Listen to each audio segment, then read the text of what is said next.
Have you ever purchased a really cheap Christmas tree, brought it home and kind of regretted your decision because it just doesn't look good? Nothing you do will make it look good and you have no idea how to make it look like the ones that you see in stores. Well, I'm going to help you out a little bit today because I have a real passion for decorating Christmas trees. I love going all out for Christmas and decorating the house and doing some crazy stuff using some crafting and DIY know-how. And today I'm going to break that down in a video for you. I like to think of my Christmas tree as a base, so anything that I add on top of that is to make it look more real, more full and fancier. I don't think of the tree as I think of the tree almost like the stand or the skeleton. And then I like to use a lot of floristry tricks to make it look better.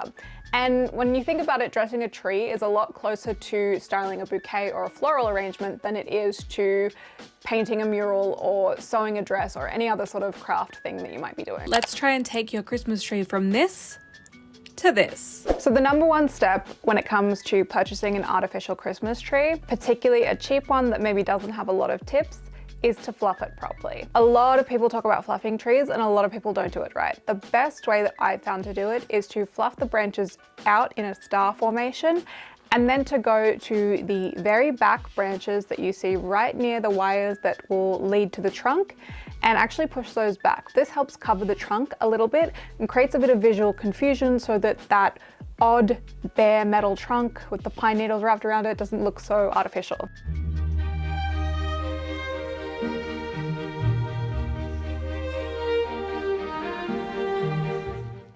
So the next tip I'm going to give you, you can interpret in your own way. But the way that I did it was that I decided that this year I was not going to have two Christmas trees. I normally do have two Christmas trees. I have one in my dining room and one in my living room. But this year I thought that it would be a really good idea to pull one apart because my dining room is kind of looking a little under the weather, a little worse for wear.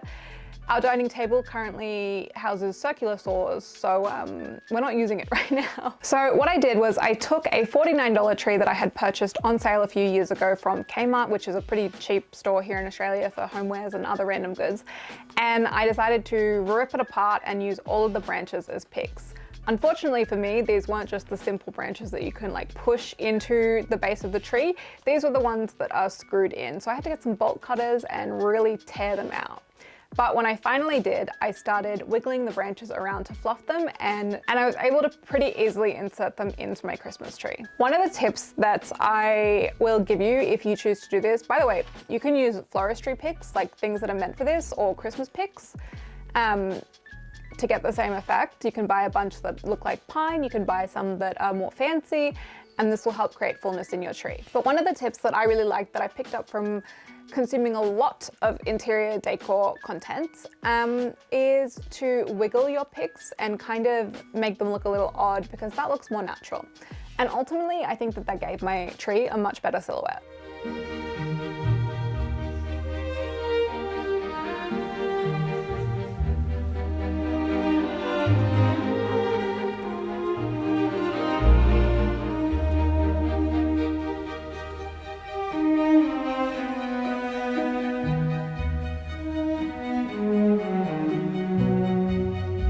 Once this was done, my tree was starting to look a whole lot fuller and I was really happy with it. So I decided to continue adding greenery.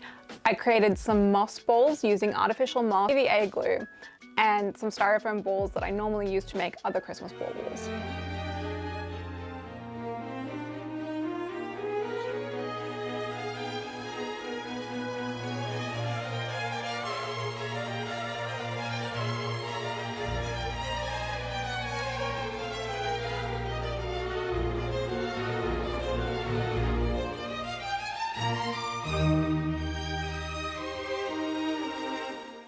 Then I kind of went a little crazy, tore out a bunch of floral arrangements that I have all around my house all year, or that I use as props in photographs and things like that, and I started turning those into floral picks.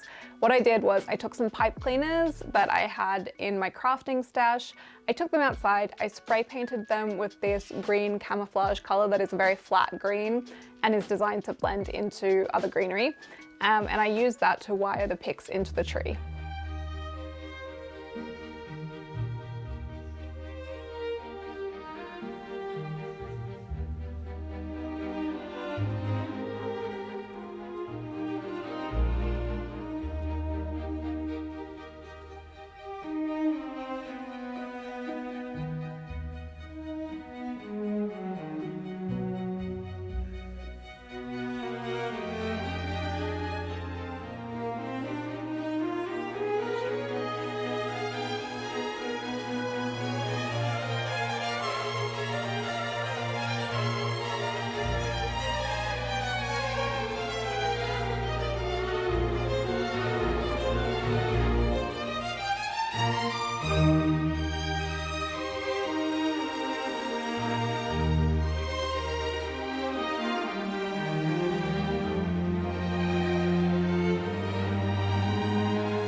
All of my picks were super cheap. They came from eBay and Amazon, so you don't really need high quality stuff to make this look good.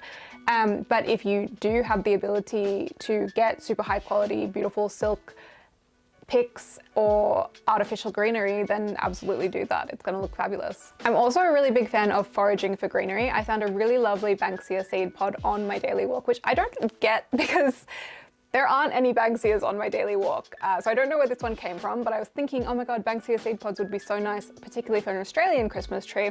And then I found one, so I was really happy with that. And I just wired that into the center of one of my floral arrangements. And then I also went to a local copse of pine trees and found a bunch of pine cones and just drilled a little hole in the base of these, added some wire, and then wired them into the tree. Another natural element that I added to my Christmas tree was I went outside. We've cut a bunch of trees down outside and I've been using some of the branches in crafting throughout Halloween and now Christmas. What I did was I just spray painted them gold. They looked really pretty and I just added them into the tree for a little bit of extra flourish. So even though my tree base is actually pre-lit, I really like adding extra lights because I just think it makes it look a lot more beautiful. I like to use all warm white lights, but I like to utilize the pre-lit part of the tree as the base. Again, it's just the base, it's not the final product. And then on top of that, I'll add a ton of copper wire fairy lights. I think these are really, really pretty.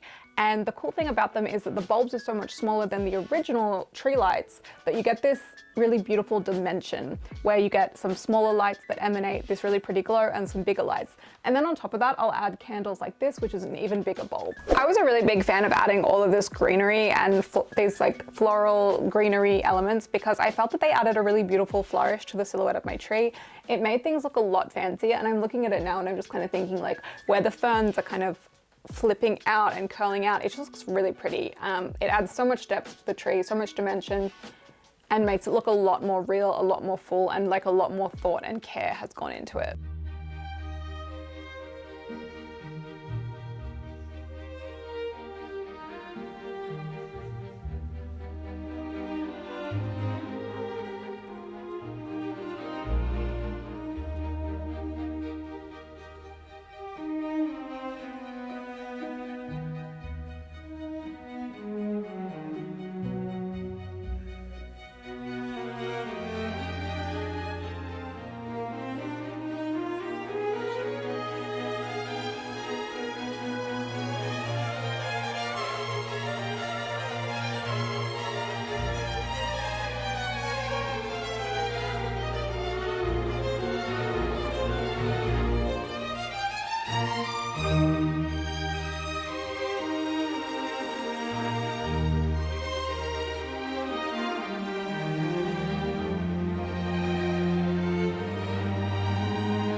To make sure that I did a cost comparison for you guys. So I had a look at some of the more exy Christmas trees that are available for sale online. And I was looking at this tree from Basem Hill, which you can get as both a pre-lit and unlit version, but both prices are around $1,000 for the 6-foot version. And looking pretty closely at some of the Basem Hill trees, some of them have the nice pine needles and some of them just have the very standard pine needles, which I thought was a little wild for the price point, to be completely honest. My tree ultimately came in around $200 to $250 depending on where you purchase the picks from and how much stuff you have to purchase. For the 2 trees, it was $149. Then there's also the foam moss, styrofoam balls, ivy, ferns, blue gum, picks, pipe cleaners, spray paint, and other miscellaneous objects that you might need to decorate. And you can see that eBay, Amazon, and even your local craft store will have a ton of stuff available.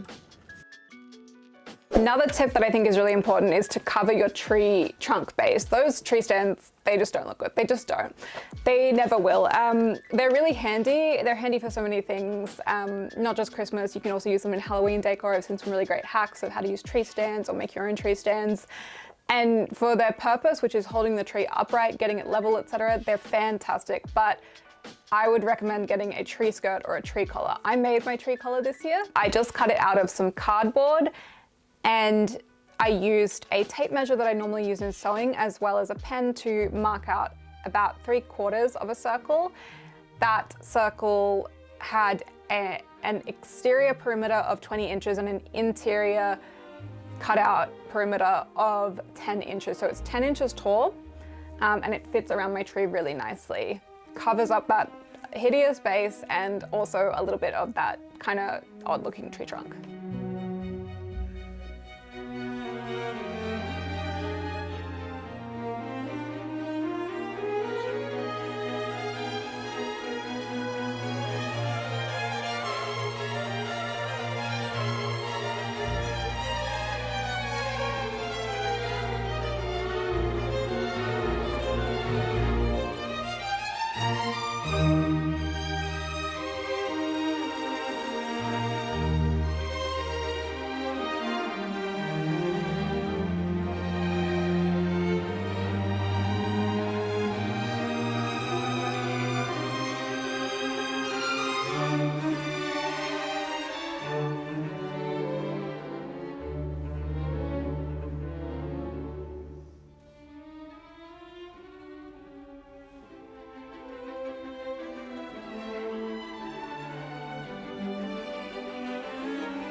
I also find that with my decor, I'm really inspired by different time periods. So I really love 1990s Christmas stuff that you would have seen in Gilmore Girls or Miracle on 34th Street, the remake of the 1930s film.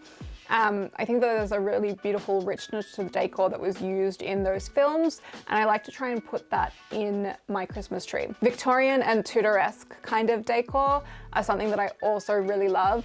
I love using fruit. I use fake fruit, so I've glittered these pomegranates.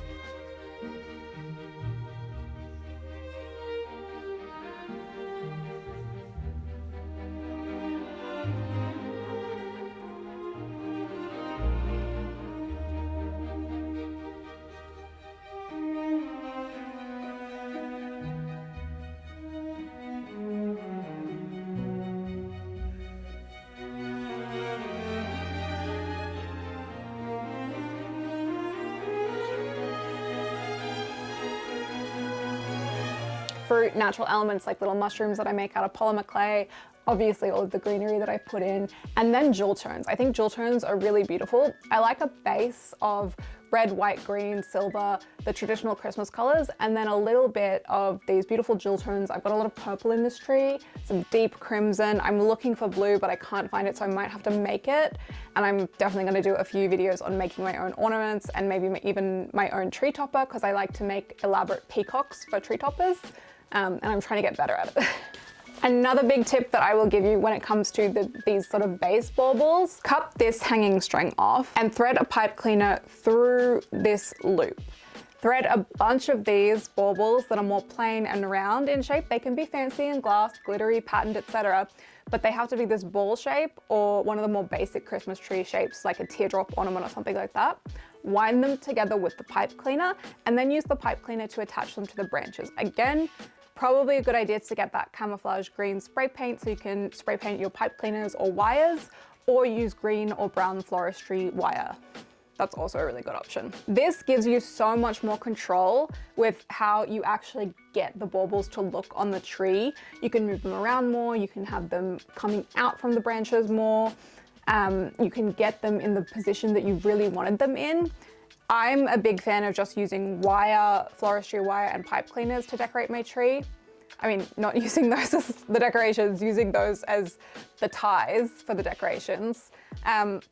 Just because you get so much more in terms of control. And again, it's a floristry trick to use wire. So why not use what the professional use? All right. Before I show you the final photos, here's a quick review of what the tree looked like.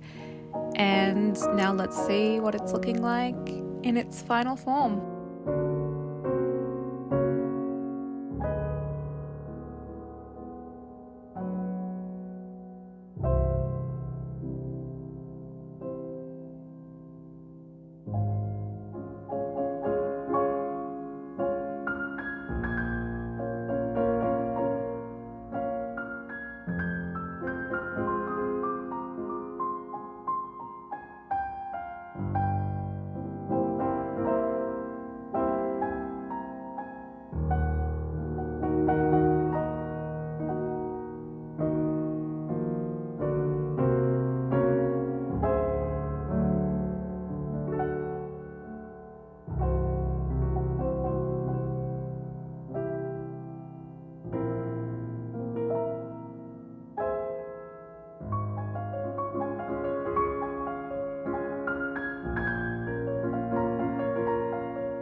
Over the next couple of months in the lead up to Christmas, I am going to be making a few ornaments for this tree, including a tree topper. And I would love for you to subscribe. You can also join me for a video next week on how I decorate my kitchen. And if you enjoy home renovation, DIY and decor videos, that's what I upload pretty much every week with a little bit of sewing and vintage styling thrown in. So hit the subscribe button and let me know what you thought of this video, and I will talk to you later.